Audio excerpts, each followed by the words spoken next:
My name is Sione Falemaka. I'm a weaver, an artist, and I was born on Niue Island. I don't think I sort of decided to weave. I think I was born with it. I started weaving before I could speak as a child, and I think it's a gift, and I'm just starting to appreciate it as I get older, that that I was actually born with this gift. And it's not about, for me, it's not about creating great art, or etc. But it's about making things that are functional, like basket weaving, table mats weaving, shawls, scarves, the things I make, wall hangings, and of course to fit into gallery mode, I push myself, and I push myself to do different things all the time in the weaving. And weaving has always been something that has guided me. It has a link to my family, it has a traditional link to cultural stuff, and I've always loved doing it. And weaving is incredible. It might be simple, just warp and weft, or textures and sinistrals, crossing over each other, either using yarns or fibers or any other materials that I see fit.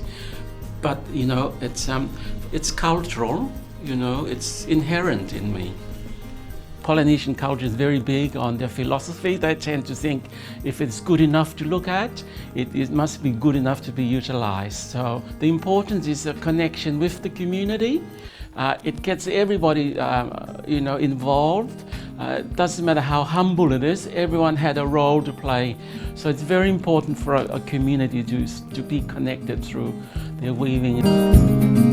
I got the initial basic, 1/1 for women for basket and mat weaving, the warp and weft for basket weaving, and the sinistral and textuals, I got the basics.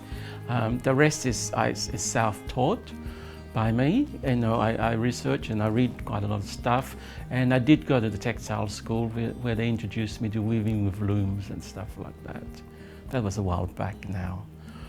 But I continue to try and I try to cover, I think, all the weaving techniques there are available in the world, and maybe introduce some, I've introduced some of my own.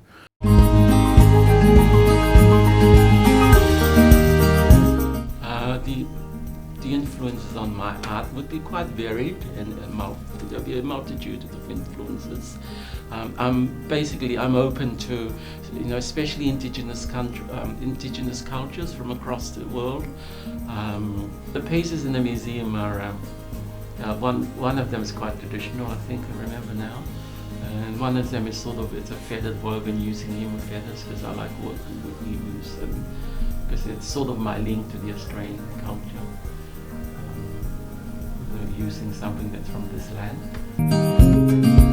In my work I try to use stuff that's already been used, and I work with beads, like for making garlands and stuff like that. So this one took more than 4,000 beads to put together, but once I've used it I can cut it up and start again.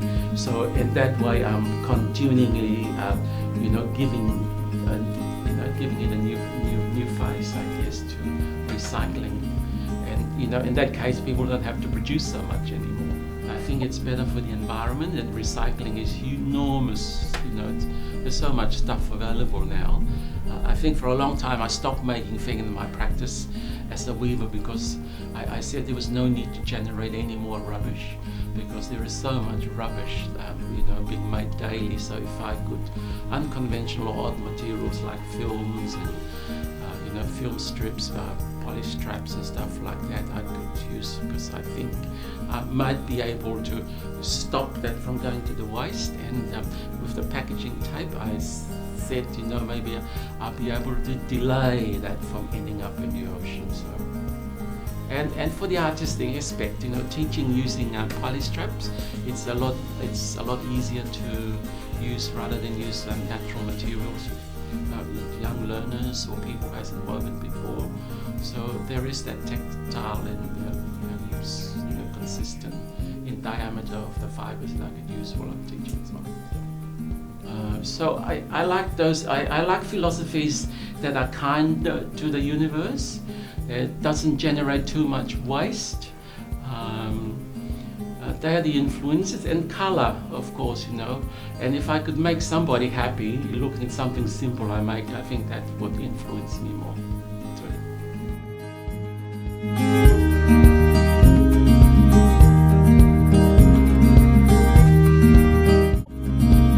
I like to get more gigs in the public domain, like at the Australian Museum, and that's part of the teaching of the general public, because you never know who's going to come through the door.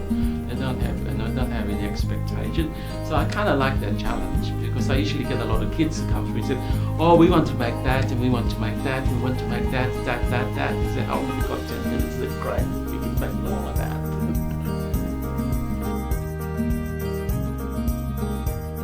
With Australian culture, I think I'm very lucky. When I first discovered my freedom, I thought, wow, you know, so that allowed me to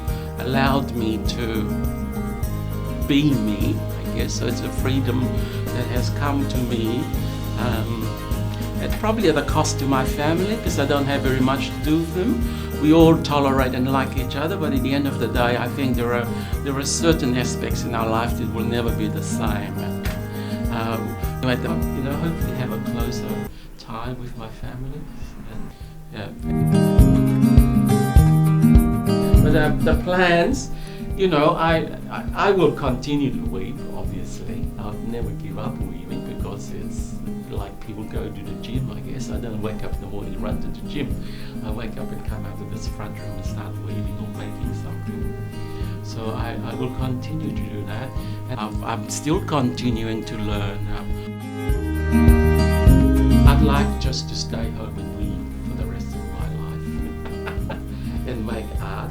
And I'd like to exhibit, and I'd like to teach more. I'd like to share my skills with more people. And I don't think it's so much about making money. I guess it's about staying valid to what's happening, you know, what's happening in the world. Staying valid to who's calling what's happening in the art world. Being relevant, using weaving, and I guess being relevant and needed.